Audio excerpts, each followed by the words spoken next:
to Keith Thurman Jr. and Guillermo Rigondeaux. Come in, Keith Thurman Jr. and Guillermo Rigondeaux. Alright, what's up? Did anyone see the Eric Bonet versus Cameron Creel fight last Friday on Bounce TV? It was on the undercard of the Ishe Smith versus Tony Harrison. Now, I'm not a PBC fan, but man, if you want to see a good fight, I mean a good fight, try to catch that one. I don't think it's on YouTube, but Eric Bonet, Cameron Creel, that's Krael. If you get a chance to see that fight, if you have some kind of subscription that allows you to do some on-demand, or if you have Bounce TV, which is not in most households, try to watch it if it comes on replay. Good fight. Last Saturday, SADAM Ali took a bad L in an upset loss against Jaime Munguia. Hashtag blame Canelo.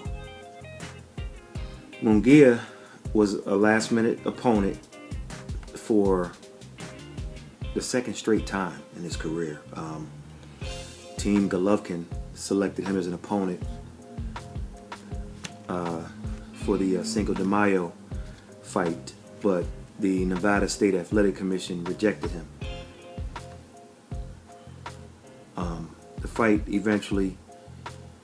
The Golovkin fight was eventually moved to California, and they went with Vanes Martirosyan.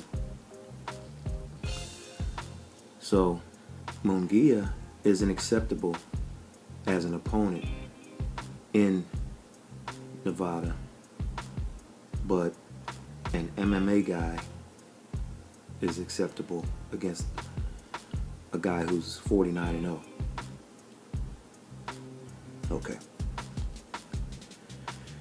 I noticed some of the feedback. Everybody was talking about how Ali was too small.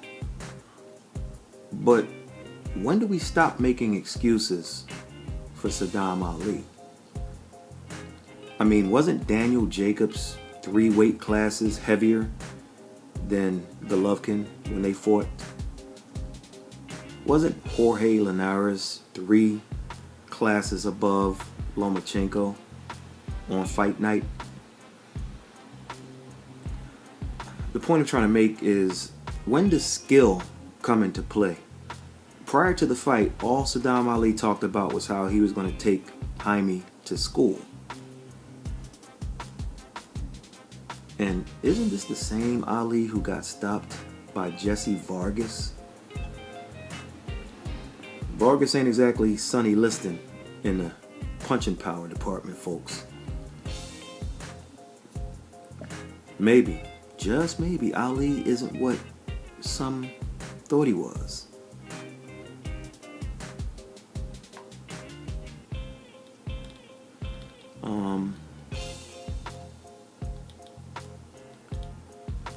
And now everybody's hyping up Munguia.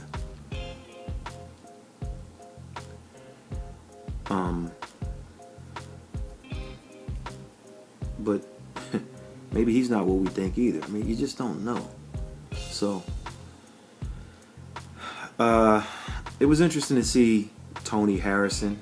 Speaking of Tony Harrison earlier, he not only went a hard 10 rounds, but Harrison, who's known to fade by the middle rounds, he stood up in his corner between every round. He wouldn't take a seat. And I reached out to him to ask him if he was trying to prove a point to all the experts who say he's like a 6 or 8 round fighter and that he fades. Tony didn't get back to me, but if he does, I want to see what the thought process was. he went a hard 10 rounds and didn't gas out.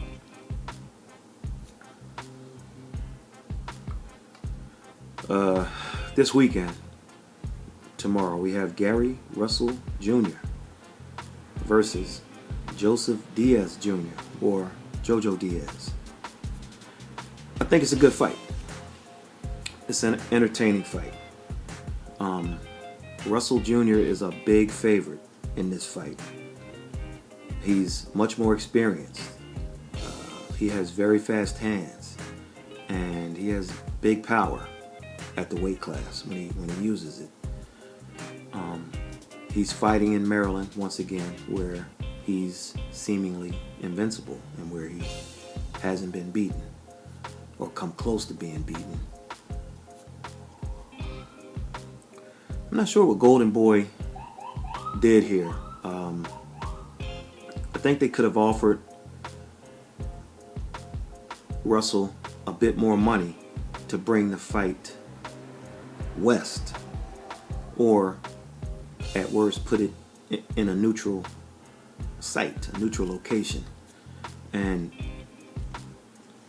my thinking is Russell would have took the money. One thing I can say is that Diaz Jr., he doesn't care about it. All he wanted was his shot. So here we are. In this fight, I think the key for Diaz Jr. is he has to work his way inside. If he can get to Russell Jr.'s body, he should hit it. If he hits it, I think he's gonna find something. And I think he's gonna like what he finds. Now, Gary Jr. is a very good body puncher himself. So whatever JoJo finds, Gary's gonna look for the same thing to his body. And that's where the fight will get interesting. Gary Russell Jr. is an extremely fast puncher. What JoJo has to do to offset that is attempt to time Russell Jr. Look at the pattern and see if he sees something where he can time a big shot and hit Gary with it. Right alongside of that, he needs to throw with Gary. You know what I mean? He needs to throw with Russell Jr.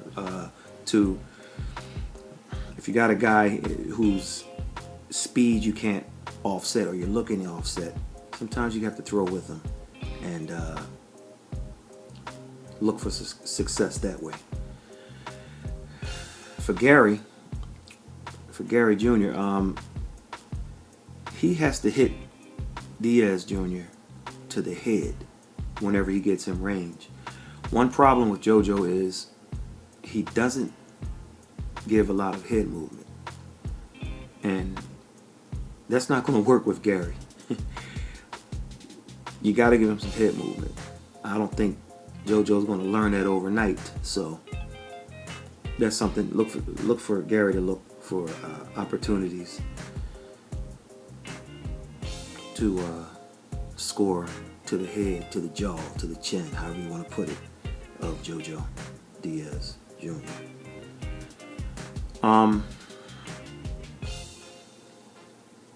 Gary Russell Jr. is a big favorite here. Big favorite. He's fighting at home. He's the harder puncher. Has the faster hands. Diaz is inexperienced, and he doesn't have that knockout power that you would love to take on the road when you're fighting a guy at his home venue. The odds makers say Russell by knockout. Gary Russell Jr. wins by knockout. It's not really a 50-50 fight. The kid just doesn't have the experience. The problem, and what I mean by experience is the problem with JoJo I think JoJo's title shot, I think his shot might be coming a few fights too early. On the flip side, Gary Russell Jr.'s resume isn't what it should be at this point in his career. But more than that, he only fights once a year. Now, he's 29. But I'm telling you, if he does that into his mid-30s, it's going to catch up to him. Might not catch him this time around. With all of that, I'm going to slightly lean toward the favorite here with Gary Russell Jr. Slightly. That's what my gut tells me. Let me think about this. Let me think about it.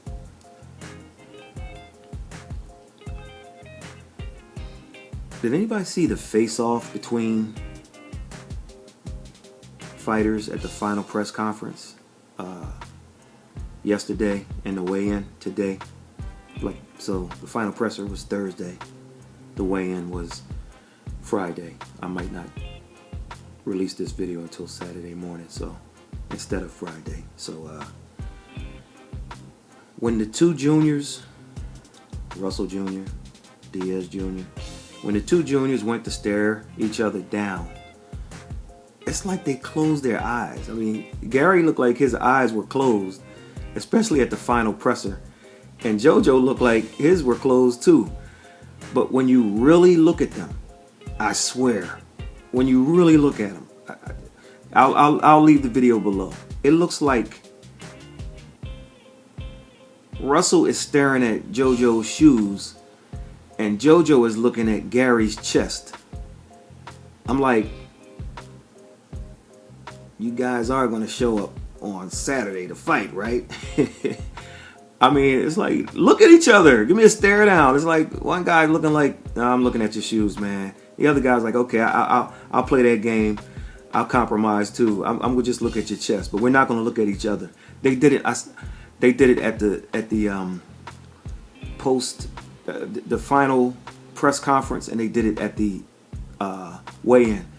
I'll post one of them down. Probably because where I first noticed it was the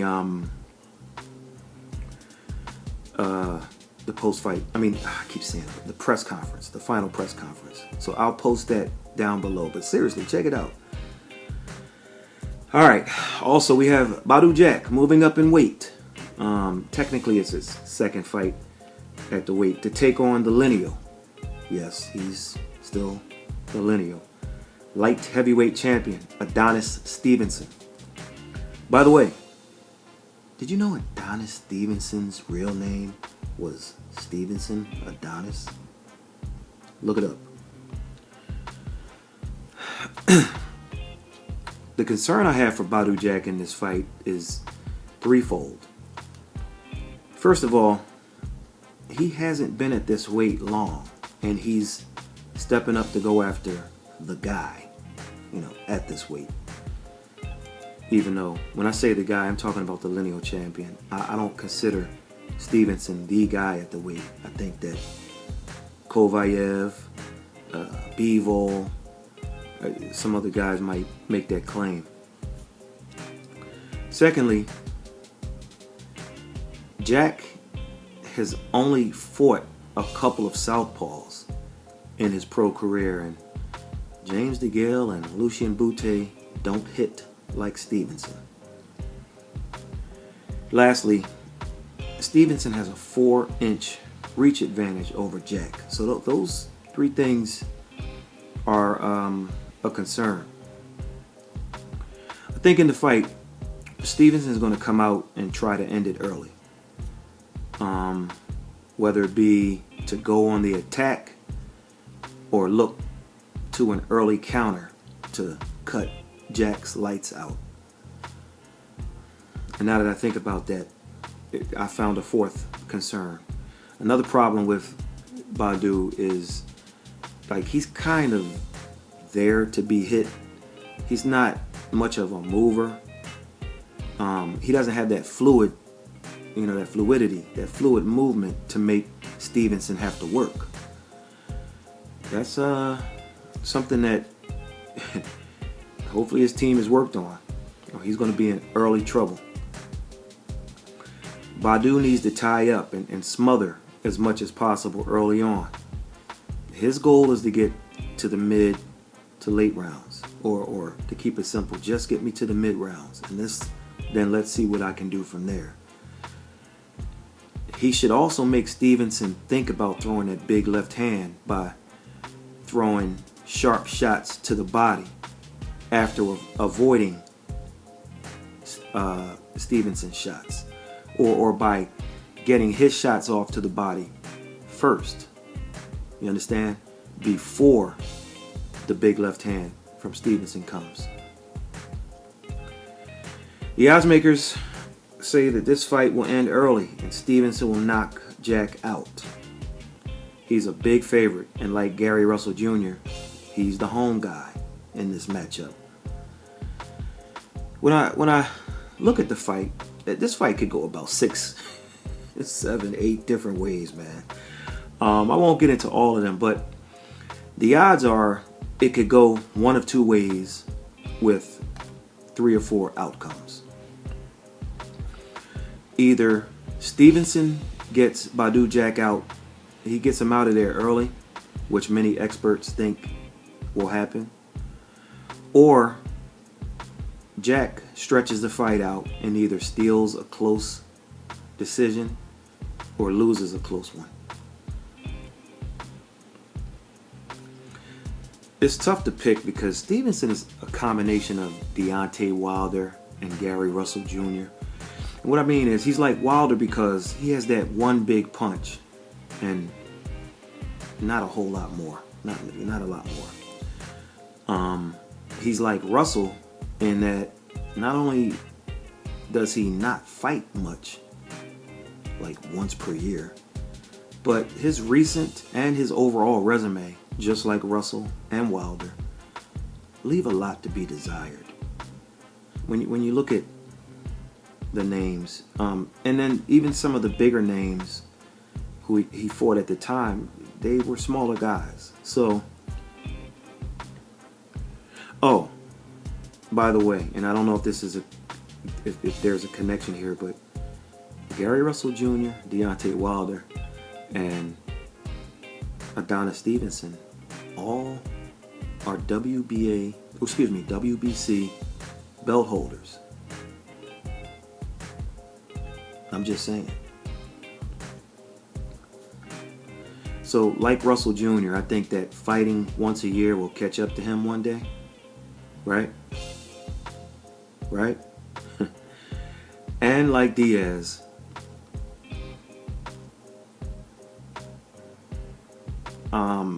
is like JoJo Diaz Jr., is Badu Jack biting off more than he can chew by getting this opportunity a bit too soon? Key questions. And this is why both of them are big underdogs. You know what? My win streak is going to be in serious jeopardy come Saturday night. I'm going to give you guys a shot at me going 0-2 in the big fights this weekend. Give me the underdogs, baby. Let's call it Upset Saturday. Give me JoJo Diaz Jr. without the resume, without the step-up fight, without the knockout power, without the head movement, to go into Gary Russell Jr.'s hometown, move his head just enough, put just enough of a body attack together, and get himself a split decision victory over the harder puncher and lightning quick Gary Russell Jr. I'm calling for the upset. Upset Saturday, baby. He's a big underdog on the road, so I wouldn't recommend anyone who bets on fights to take my advice on this. I mean, Joseph Diaz Jr. or JoJo Diaz has pretty much a 30% chance to win. Okay, Diaz opened at plus 400. That's a big underdog when you talk about boxing. That means a $100 bet gets you $400 plus your $100 back if Diaz wins. Then we're going to let Upset Saturday continue. Badu Jack avoids some serious early trouble. He settles down, starts to see the left hand coming, starts going to the body. Gimme Badu Jack, the big underdog. Without the big fights at light heavyweight, without the athleticism to escape situations, without the known power at this weight class to match Stevenson's power. Badu Jack goes into enemy territory on the road to Adonis Stevenson's house. He goes to his house and he won't win a split decision. He won't win a majority decision. He won't win a unanimous decision. Badu Jack is going to do the unthinkable and stop Adonis Stevenson in his tracks. I'll take Badu Jack by knockout. We'll catch you in the next one.